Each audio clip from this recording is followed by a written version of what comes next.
1800 வணிகத்தை தொடங்கினார்கள் Nattukottai செட்டியார்கள். 1918 கல்கத்தாவிலே Ezra street கட்டடத்தை வாங்கினார்கள். 1884 கயாவில் கட்டடம் கட்டினார்கள். 1865 நாசிக் பஞ்சவடி கட்டடம் கட்டினார்கள். 1891 பிரயாகையில் கட்டிடத்தை வாங்கினார்கள். 1883 அயோத்தியில் கட்டடம் கட்டினார்கள்.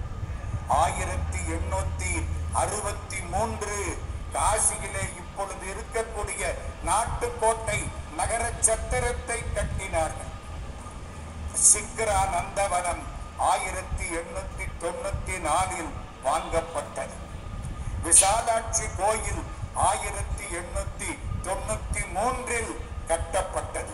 மறக்காதீங்க, கட்டப்பட்டது. விசாலாட்சி கோயிலை விஸ்வநாதர்னா விசாலாட்சின்னு சொல்றீங்களா இல்லையா? கோயிலுக்குள்ள போனா விஸ்வநாதருக்கு பக்கத்துல அன்னபூரணி கோயில் இருக்கு. எல்லாம் விசாலாட்சி கோயில் எங்கே இருக்குன்னு கேட்கிறான். அது ஒரு சந்துக்குள்ள இருக்கு, உள்ள போய் பார்க்கணும். விசாலாட்சி கோயிலை 1893 கட்டியவர்கள் நாட்டுக்கோட்டை செட்டியார்கள், மறக்காதீர்கள்.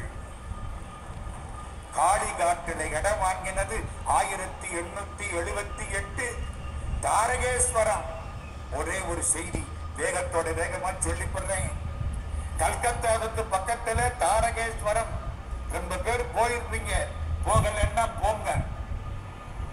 அந்த காலம் 100 வருஷத்துக்கு முன்னால தாரகேஸ்வரத்துல நம்ம ஆட்சிமார்கள் மார்கழி மாசம் பெருமானை கும்பிட்டு திருப்பள்ளி எழுச்சி எல்லாம் பாடியிருக்காங்க. மாணிக்க வாசகர் பாடிய திருப்பள்ளி எழுச்சி பாடியிருக்காங்க. ஒரு கல்கத்தா பையன் கேட்டுக்கிட்டே போயிருக்கான். அந்த பையன் பேர் தெரியுமா? சுனித் குமார் சாட்டர்ஜி. சுனித் குமார் சாட்டர்ஜிங்கிற பையன் இந்த ஆட்சிமார்கள் பாடின அந்த திருப்பள்ளி எழுச்சியை கேட்டுக்கிட்டே போயிருக்கான். 30 நாளும் பாடி இருக்காங்க. இவனுக்கு அது காதுல பட்டுருச்சு.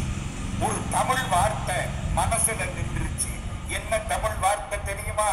திருப்பெருந்துறை உரை சிவபெருமானே, திருப்பெருந்துறை உரை சிவபெருமானே, திருப்பெருந்துறை உரை சிவபெருமானே. இந்த பையனுக்கு ரொம்ப ஆசை. தை மாசம் வந்தா இது என்ன மொழி? தமிழ் இல்லாங்க. இந்த பாட்டு நல்லா இருக்கு, திருவாசகம் நல்லா இருக்கு, நான் படிக்கணும். ஏப்பா உனக்கு தமிழ் தெரியுமா? பெங்காலி தான் தெரியும். அந்த